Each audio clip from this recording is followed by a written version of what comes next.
is a wonderful morning indeed, as we are elated to have Mrs. Bindu Dalmia, the Chairperson for National Committee on Financial Inclusion and Financial Literacy at the Niti Aayog. She is also the member of Rashtra Sevika Samiti, RSS Ladies Intellectual Wing. Ma'am, on behalf of Jaipuria Group of Educational Institutions and Jaipuria Institute of Management, I, Sanidhi Sachdeva, welcome you to the virtual platform, ma'am. A very warm welcome, ma'am. Thank you. I also welcome Professor Dr. Devendra Narang, Director, Jaipuria Institute of Management on the virtual platform. Welcome, sir. Thank you. Thank you. I also welcome Dean, Jaipuria Institute of Management, Dr. Ashwini Varshney. Welcome, sir. Thank you, ma'am. Thank you. Let me take you all to the journey of the Jaipuria Group. The House of Jaipurias, established by late Dr. Rajaram Jaipuria. Their success in this field is largely due to their endeavor to evolve and adopt latest technological and managerial innovations. Jaipurias in the education, Seth Anandram Jaipuria Education manages various reputed schools and colleges in the country. Some of these include Seth Anandram Jaipuria College, Kolkata, Seth Anandram Jaipuria School, Kanpur, Jaipuria Institute of Management, Indirapuram, Seth Anandram Jaipuria School, Vasundhara, Jaipuria School of Business, Indirapuram. Jaipuria Institute of Management was set up by Seth Anandram Jaipuria Education Society in the year 2001. It has a sprawling campus spread over 5 acres at Indirapuram, Ghaziabad. During this short span of 19 years, under the able guidance of late Dr. Rajaram Jaipuria and Shri Shishir Jaipuria, JIM has been acclaimed as the leading business school in Northern India. I now take the opportunity to introduce to the guest for the day, Mrs. Bindu Dalmia, the Chairperson for National Committee on Financial Inclusion and Financial Literacy at the Niti Aayog. She is also the member of Rashtra Sevika Samiti, RSS Ladies Intellectual Wing.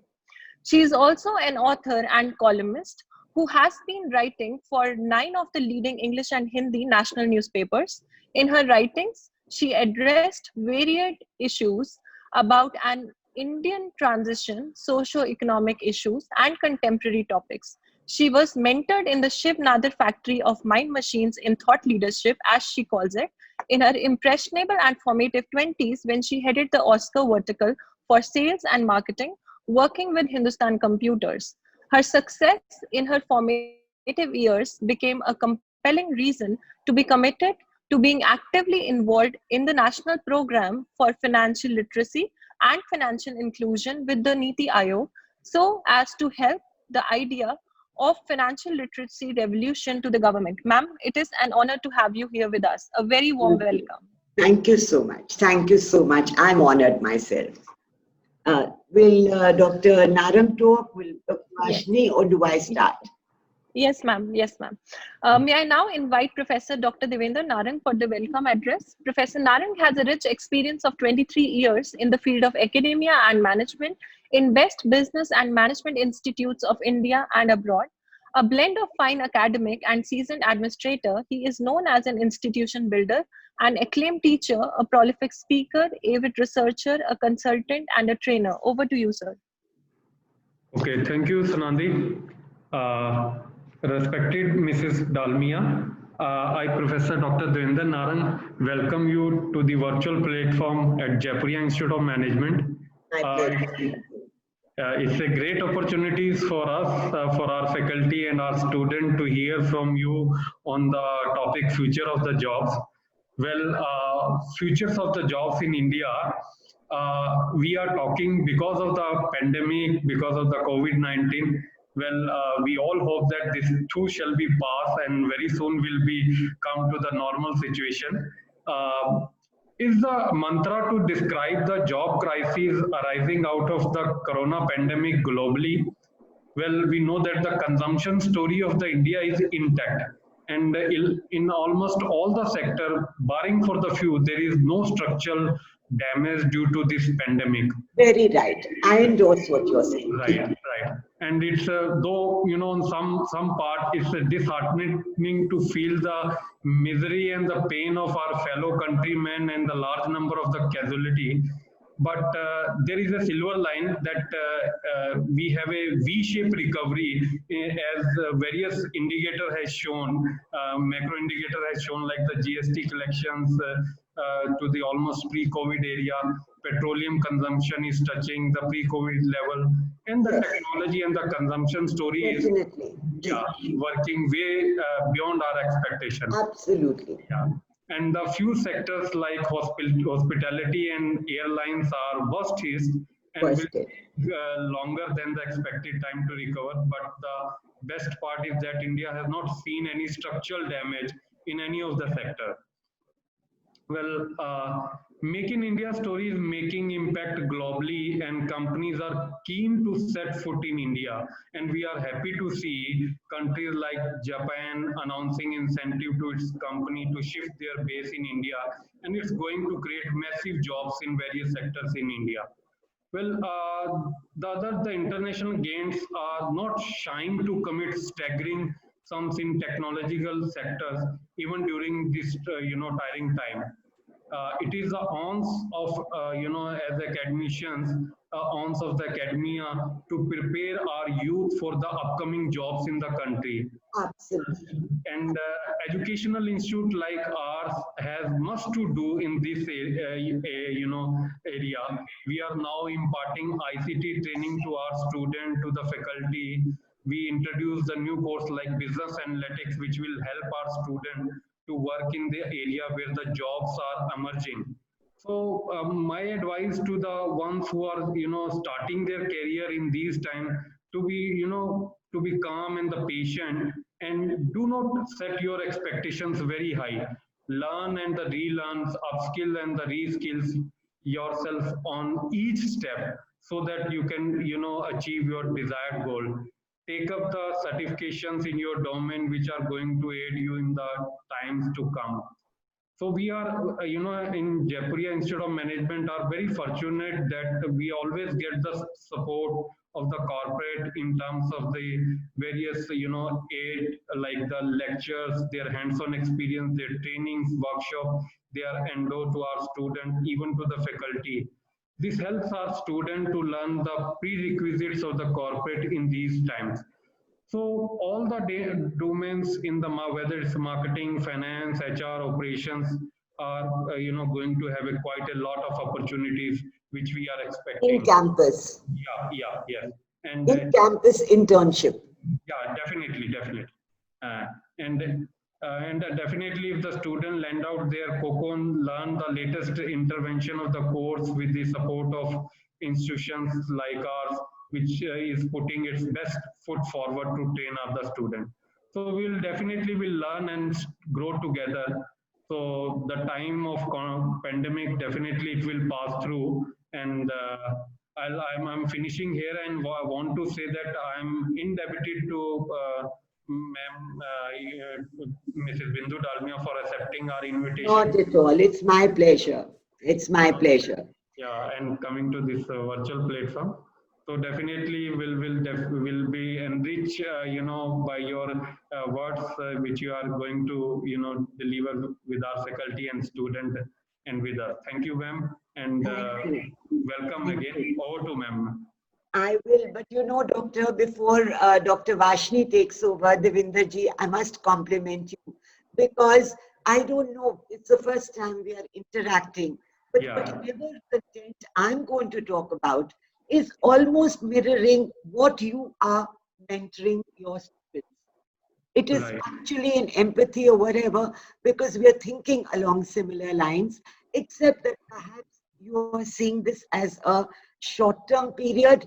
I see this as a longer-term period of pain and stress, because, after the 2008 global crisis, there was a phenomena called hysteresis, where the pain of an event lingers on much before the damage. Let's say today the damage has occurred, but that damage percolation carries on down the line many years. It's taken us how many years to recover from 2008? That process of hysteresis in economics, you would know better, that if today the pain is inflicted, that pain does not remedy itself, no matter how much fiscal stimulus, how much money is injected, because consumers are in austerity mood.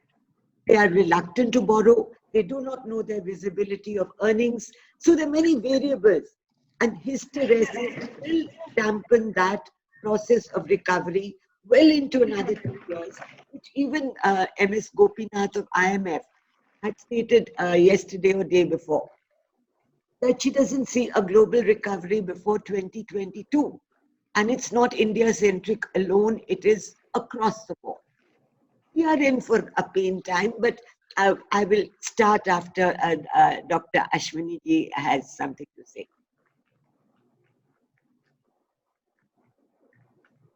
Ma'am, we would like to know, in fact, it will be, according to you, what are the emerging sectors as post-COVID? Okay. May I start then? Should I start now? Yes, please. Yes, please. Good morning to all my young friends at the Jaipuria Institute of Management.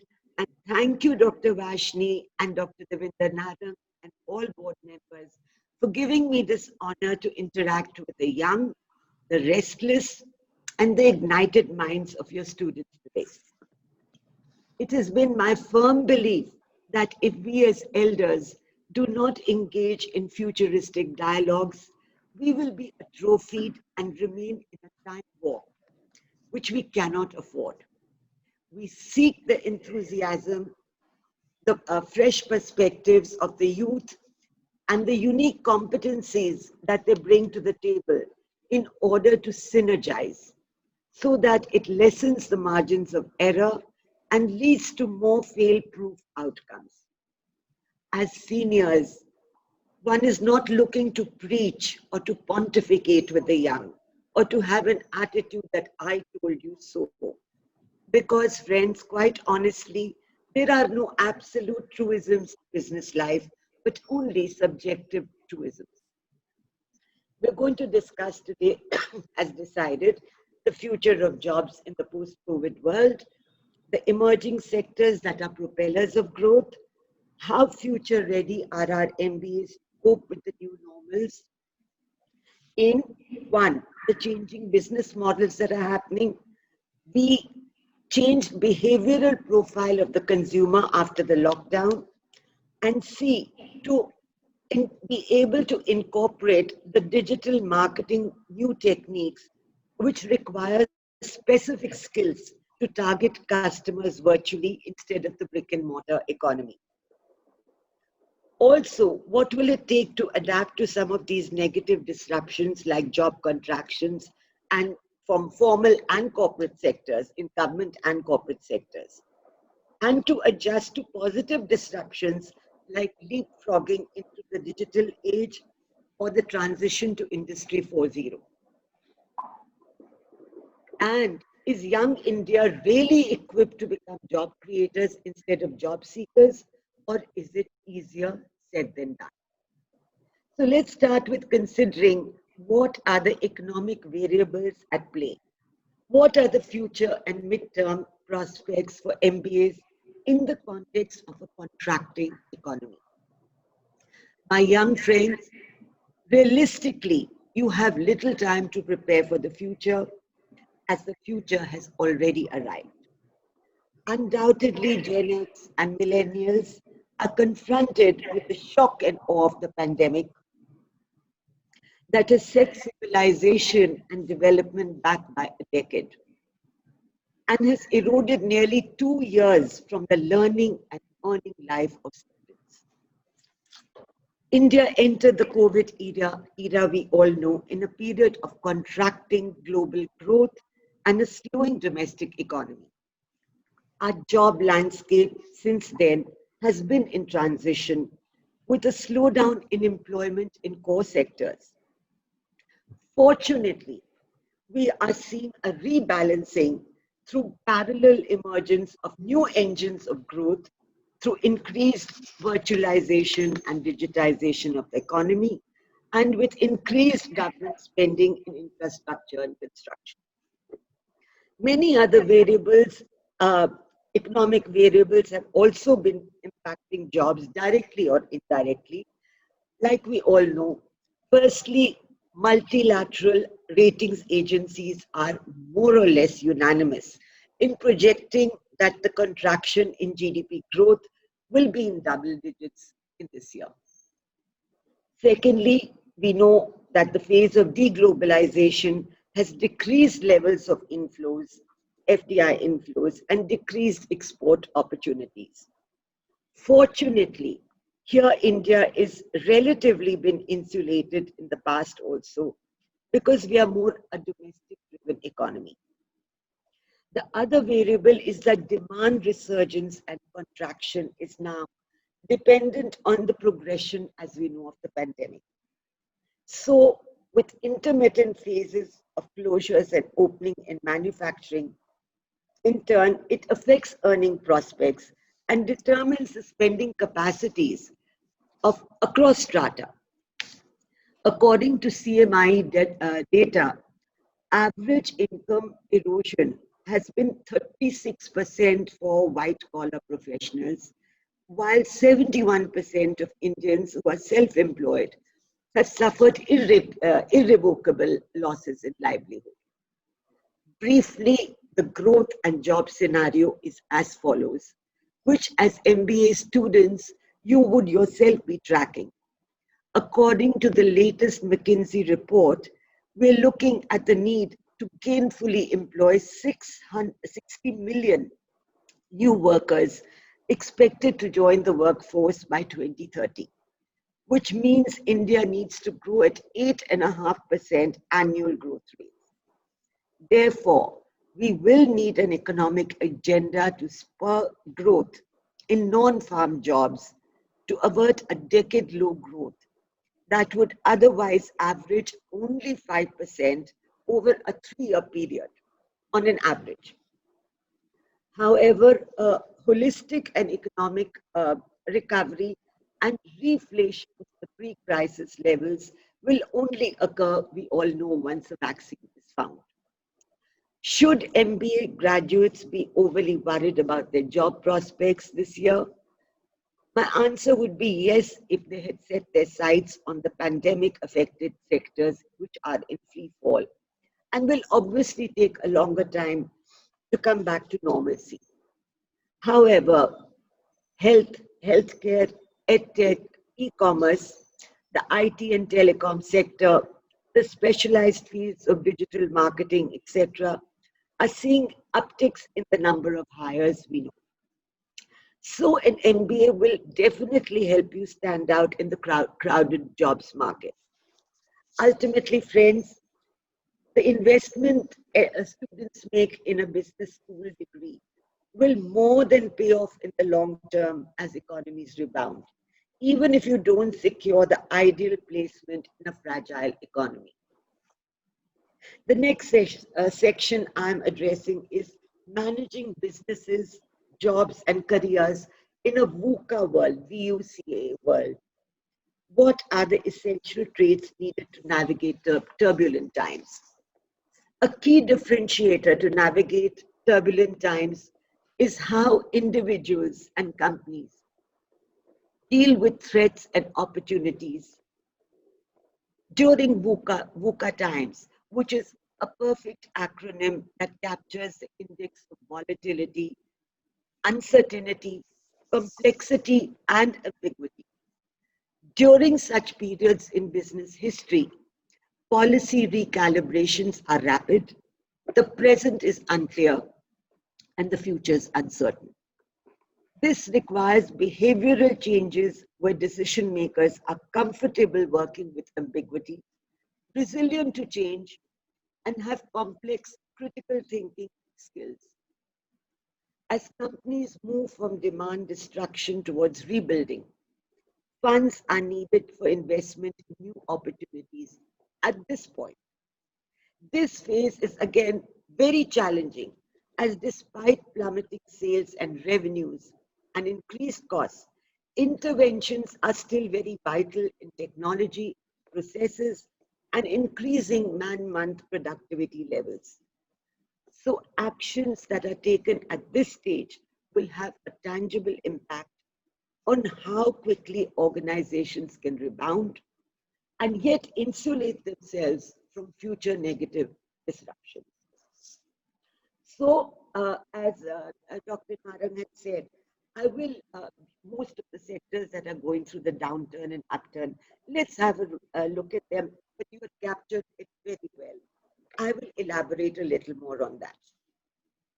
The biggest economic laggard we know has been in the services sector, which accounts for 55% of GDP, due to fall in passenger traffic, tourism, travel, and entertainment, which come under the category of discretionary spending.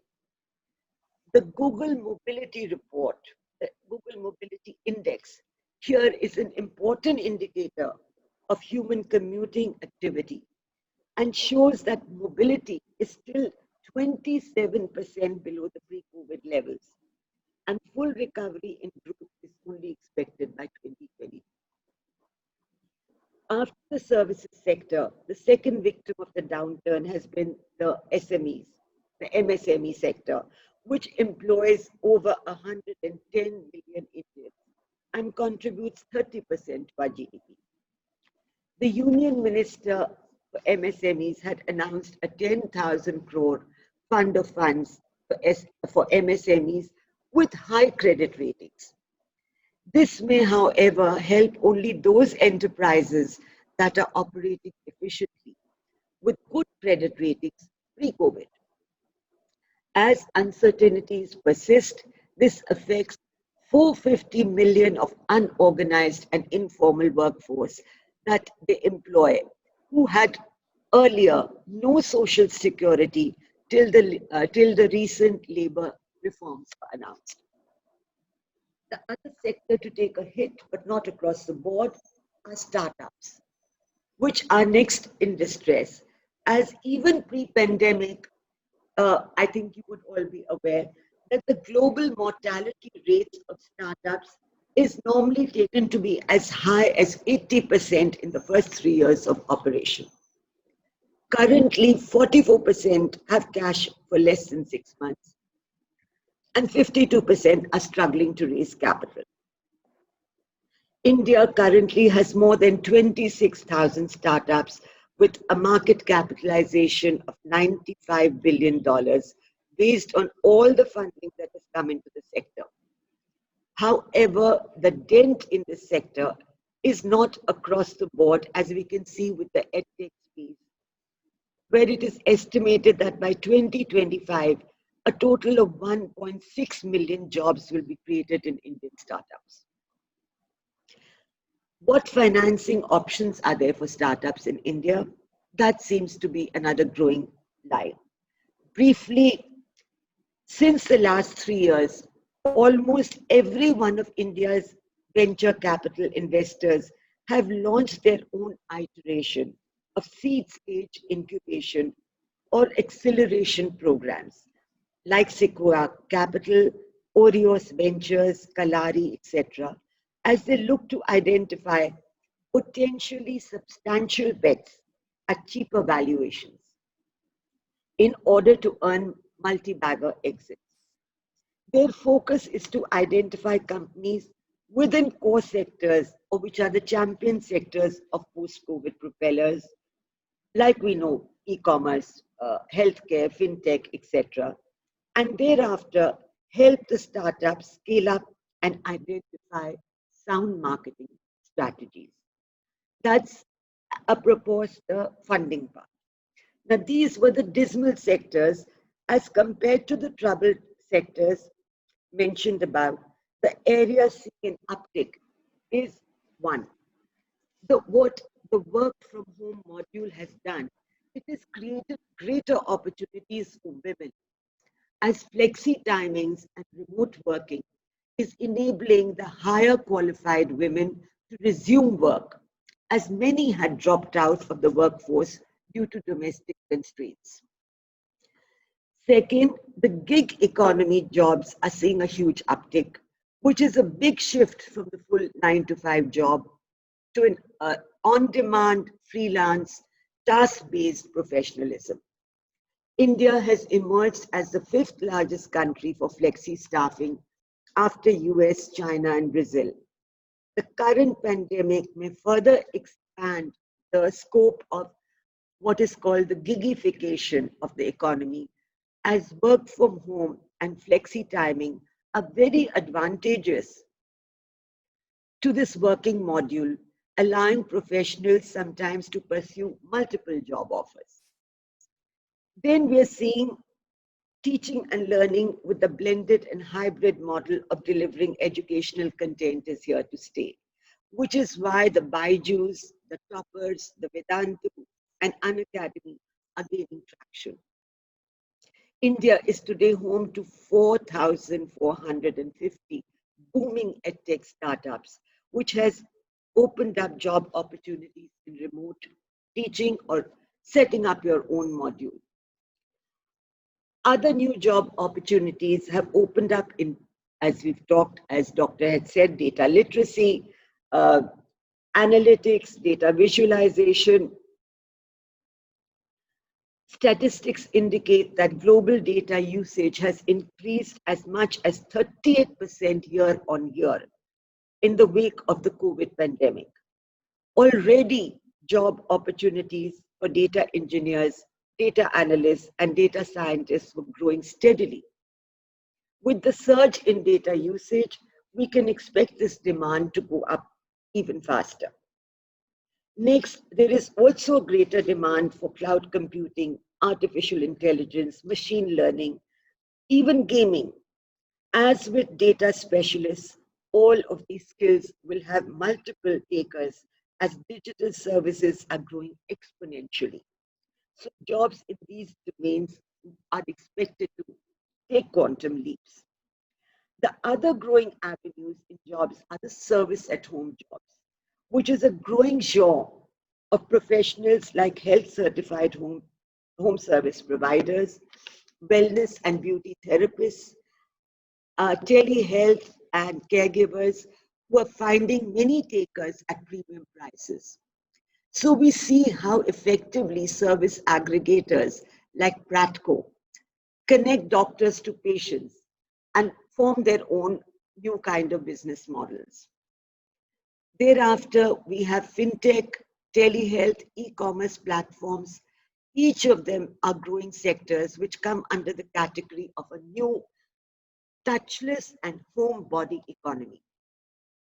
The touchless and home body jobs include services like broadband, home delivery, online gym classes, even dating apps and touchless services, anything that is, as we know, touchless. So these sectors are also seeing a lot of traction. Next area of growth has been recently in residential housing, which is not connected to the digital economy, but the old economy, which has seen, we know that, that housing and construction has a very big multiplier coefficient in triggering growth of ancillaries like cement and steel, etc. And residential housing, I was pleased to read just a week back, has seen a sequential 130% uptick since the last quarter in major cities. This is attributed to low home rates, incentives offered by builders, and lower stamp duty rates that have incentivized home buyers.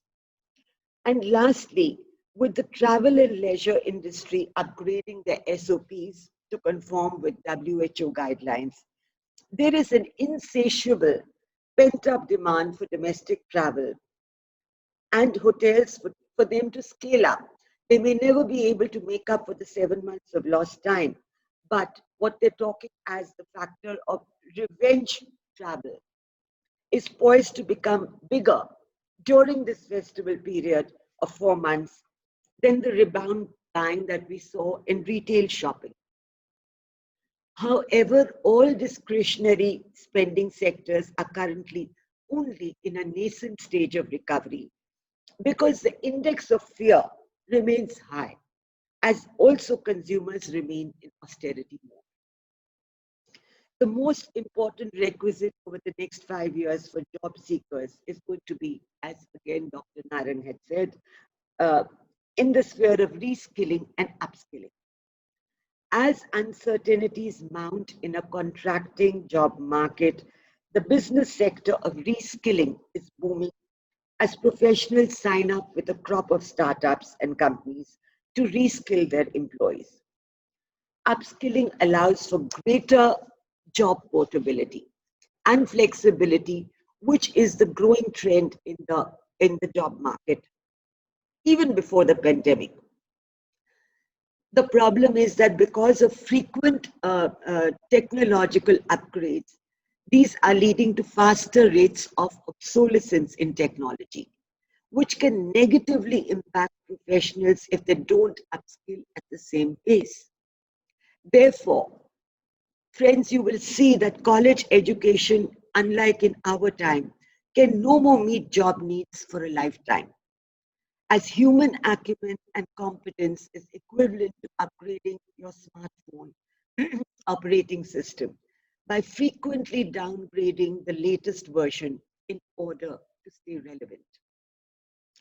Let us consider this from now onwards as a 60-year curriculum, because as lifespans are increasing, so will work spans increase.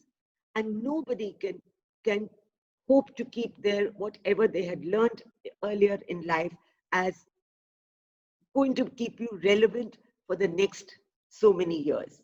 This was a very important finding that I had read, which Ernst & Young had come up with in their 2018 reports, where they had said that as trends moves away from security of lifelong jobs, there are going to be no more lifelong jobs, we know that, or lesser. And with the job portability, professionals will make multiple and linear changes in their careers. This will require lifelong learning, and it will also require a certain buffer capital that professionals build up, because in between changing jobs, there will be periods of non-occupation. So buffer capital is a very vital component in your for the young, because you're going to opt for job portability. You will come and go out of jobs, and it's important to build that buffer capital. My next section is on the rise and fall of the sharing economy and its recalibration post-pandemic. The pre-corona sector that was considered a sunrise sector was the sharing and on-demand economy of the likes of Airbnb, Ubers, Olas, and co-working spaces. This trend accelerated due to the change in consumer behaviors then, which was that they did not want to acquire assets or spend too much on buying assets. They preferred sharing and co-owning. This changed the nature of jobs too, and the fact that a unit of wealth was being created with much fewer workers compared to 10 to 15 years back, because digital businesses have marginal costs compared to the brick and mortar models. So tech companies, or ones that operate through selling on e-commerce platforms, required lesser workers, lesser capital, and lesser rentals. Because digitally driven platforms create networks that convene people, assets, and data, which in turn created new ways of consumption, as also lowered the barriers for individuals to create more profits. Therefore, friends, the economic landscape has changed since then, as people are in effect consuming more, though at a lower price. In measuring metrics through the GDP, it actually becomes more difficult to quantify that in effect, we could be consuming more through virtualization of the economy rather than consuming less. The rise of the digital economy will be the greatest enabler for entrepreneurship to thrive as new business models evolve, disrupting incumbent models, and will also be a great leveler than previous industrial revolutions that benefited fewer people. But coming back to the sharing economy post-pandemic, this has suffered the greatest demand destruction as shared transportation and co-living and co-office spaces are now having to reinvent and redesign their business models in tune with the SOP guidelines of health protocol in order to conform to social distancing norms. So what are the key differentiators that will help entrepreneurs stay ahead of the curve? According to me, to navigate business or startups within this environment, two factors will differentiate the winners from the mediocre. Those individuals and organizations that are able to identify business opportunities so as to grab the first mover advantage, or entrepreneurs who adapt to externalities faster and are in sync with government policies and changes and track where central and state government spending is allocated annually. Like for this year, we know that 25,000 crore of additional capex will be spent in defense, urban development, roads, water, and infrastructure. Any entrepreneur will have to pitch their business models, especially when they're starting out, to where the funds are going. Innovation-driven organizations acknowledge a simple factoid that every customer problem poses a future business opportunity. Often, friends, this may even mean it's time to cannibalize or even replace and phase out a product, even if it has not achieved peak or optimal growth maturity in its life cycle. Which are the champion sectors of post-COVID growth? We know them all. Most governments do not have to look beyond infrastructure spending and digitization, as both have the greatest potential to be the much needed force multipliers to augment key and ancillary sectors. As per the latest earnings information and market intelligence of S&P 500, it is anticipated there will be large year-on-year drops in earnings in the energy, aviation, travel, fashion, and consumer discretionary sectors, as also manufacturing. Conversely, earnings in the edtech, fintech, e-commerce, healthcare, pharma, and digital technology will make quantum leaps. As people work, learn, earn, and play from the safety of their homes, new consumer habits are hastening sectors driven by virtualization to perform from a higher base than the pre-pandemic times. For overall domestic revival, it will have to be our government that will have to do the heavy lifting, as private companies are not in an expansion mode, we know. Other than the interesting part of internet giants who made windfall gains during the pandemic. To illustrate this point, we just need to see how valuations of all internet companies have zoomed in the last 7 months, whether it's Facebook, Amazon, Apple, or even telecom providers. They've virtually turned like oligopoly companies with big war chests to reinvest and who will look to expand their geographies. For one thing, these companies are at an advantage as they don't hold inventories, but instead deliver content, that too in a contactless mode. These are the companies that would be looking for expansion. The other champion sector, and my favorite, is where you people belong, the EdTech. EdTech funding in startups has seen a 4x jump to 1.5 million after the pandemic, as the sector is emerging as a favorite for venture capitalists and private equity funds. This sector has seen traction from international investors with the prospect of M&A activity picking up. Also, deal momentum has been gaining ground in the M&A landscape as sector-specific distressed assets are seeing ownership changes through inbound investments. For skilled acquirers with strong balance sheets, they're looking at geographic expansion through M&A at companies that are looking to deleverage. However, the dilemma has been in due diligence in an era when travel is curtailed.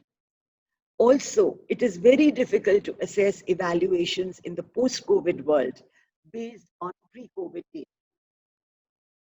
Lastly, friends, I will come to one more section, which is the marketing aspect.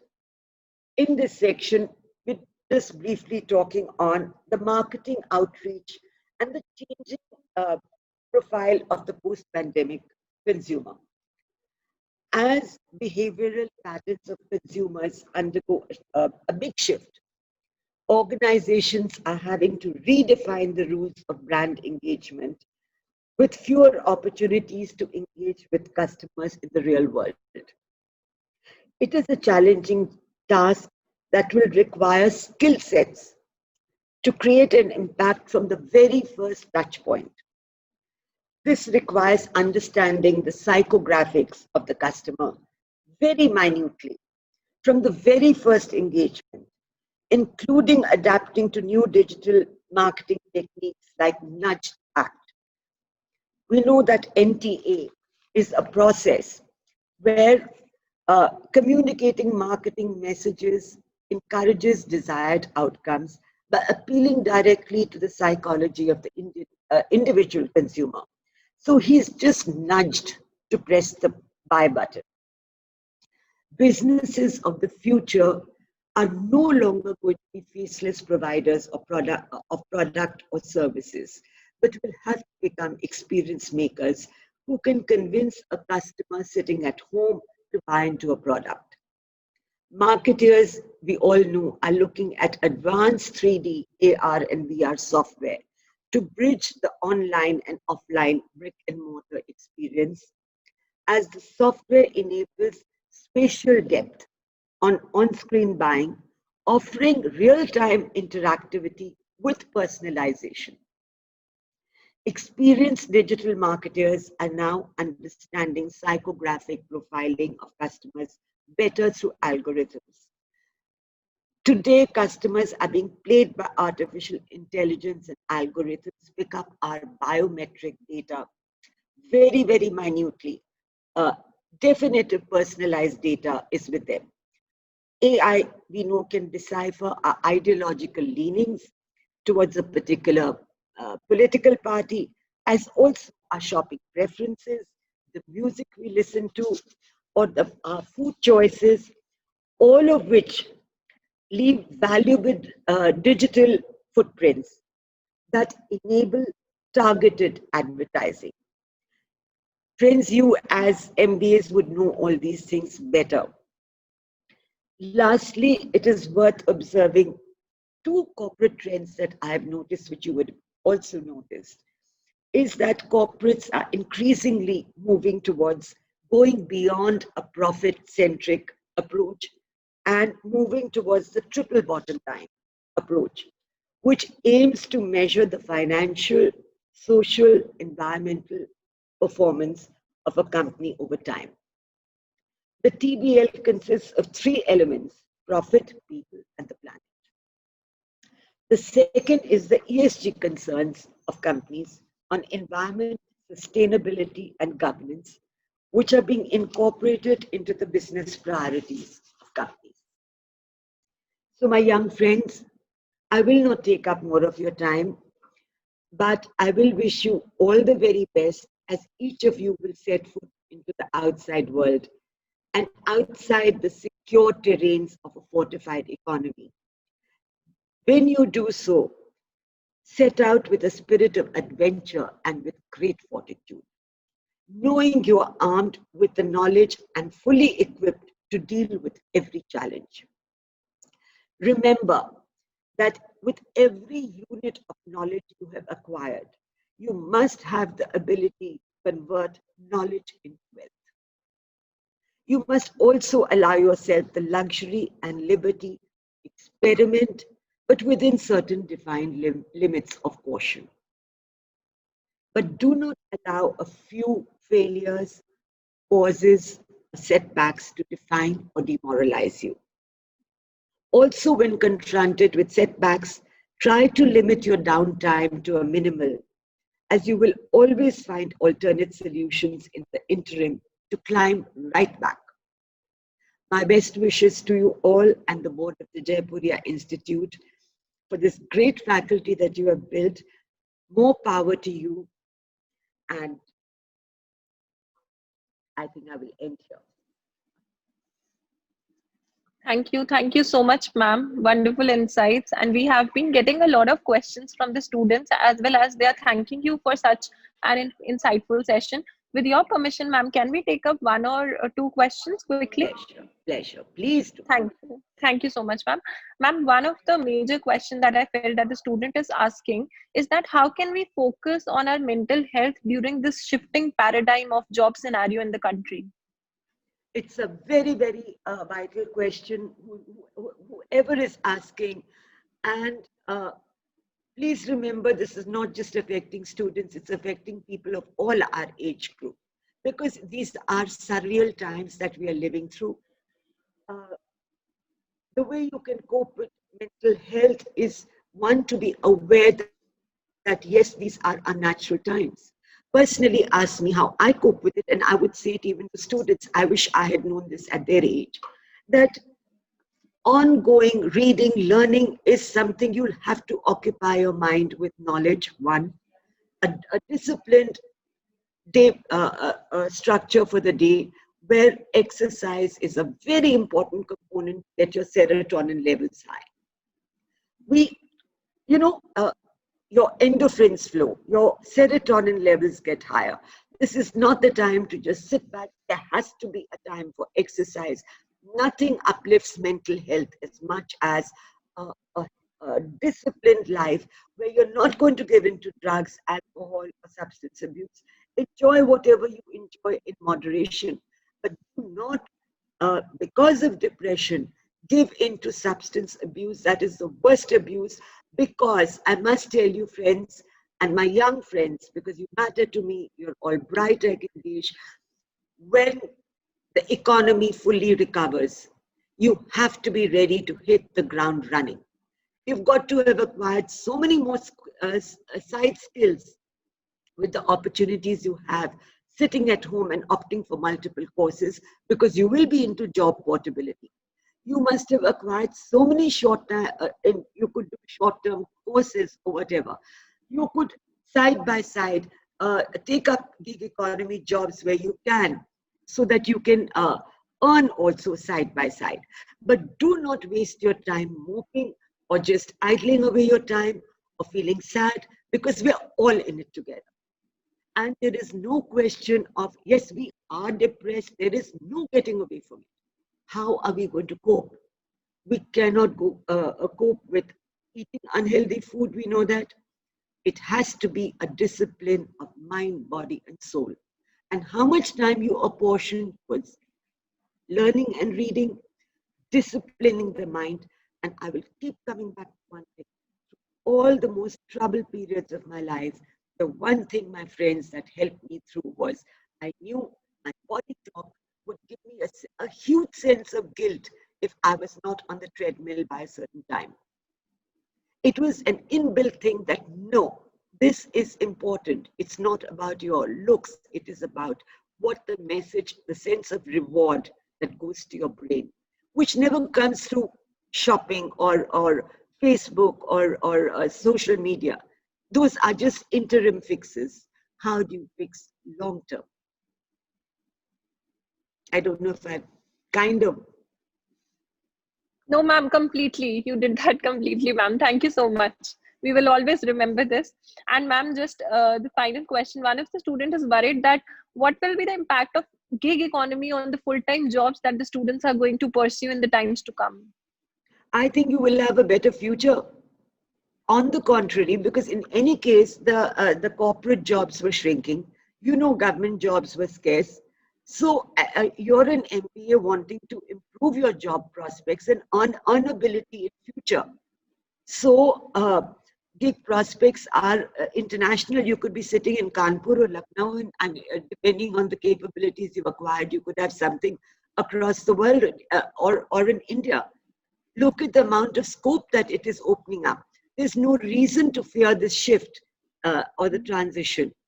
Start now as a small example with the Amazons of the world or whatever, and just see in Google search or whatever the new job sites, and you'll be able to experiment and see that with your qualifications, you'll probably be able to pick up as something that could just sustain you for fun or, for pocket money on the sidelines. You'll be able to experiment that, no, this is not such a grim future. As I said, women particularly, they are going to see the ones who are qualified, will see a big uptick because they will be able to multi-program from the house. So gig economy is not going to work against you, it is going to work for you. But the proviso is, friends, remember the Ernst & Young mantra, because we are going to have longer lifespans. With longevity that we are having, forget COVID, our age, our average age was in any case going past 80. How would you want to plan your finances, your mind, your everything for the future? You and I will have to keep learning and earning and saving and stretch that period. The earnability period will have to stretch as much as your learnability through a lifetime of learning. Education will not stop the minute you're out of Jaipuria Institute. You will have to make it a lifelong learning procedure. I want to give a small example. Yes, I'm a great admirer of the Prime Minister. Can you guys understand how much the Prime Minister would have had to struggle to learn from his humble beginnings, to learn English, to learn economics at his age, to learn so many other facets? Take your finance minister. She was no expert in defense. She was a defense minister. What would she have known about missiles and about Rafale and whatnot? So she would have had to learn so much more. Friends, what I'm trying to tell you is there is no age going to be. There's no cut-off age for learning. You're not out of Jaipuria Institute and you say, okay, I'm done and I'll get a lifelong job. That period is over, and happily accept it. It is for the better. We cannot face, as I said, technological changes with an obsolescent mindset. We will have to keep upgrading our mindset. I myself put in a good 7-8 hours of reading just to upgrade levels of knowledge for myself. Why? Because I want to be relevant. If I wasn't relevant, I wouldn't be able to communicate with Sachdeva, with youngsters like you, or with Dr. Vashni. I don't think I was set to just go to a kitty party and enjoy a luncheon or whatever. It's not the age, because it's nothing that's going to sustain me for a lifetime. This will sustain me. Reading, writing, sharpening your acumen, earning multiple, aptitudes, so that you are able to adjust to job portability, which is the future. And I'll keep coming back to one thing. Only therapy for everything that will make your mind even sharper is exercising. Do not give that up lifelong. Learning and exercise are two things never to be abandoned. Thank you so much, ma'am. Though we have a lot of questions, but I will, Ashwini sir, may I then just conclude the session, because we are running short of time. My pleasure. God bless all. Thank you, Dr. Ashwini ji. Thank you so much. Thank you, Sachdeva ji. Thank you so much, ma'am. I will. I can't see Dr. I think some signal disconnectivity on sir's part. My regards to him.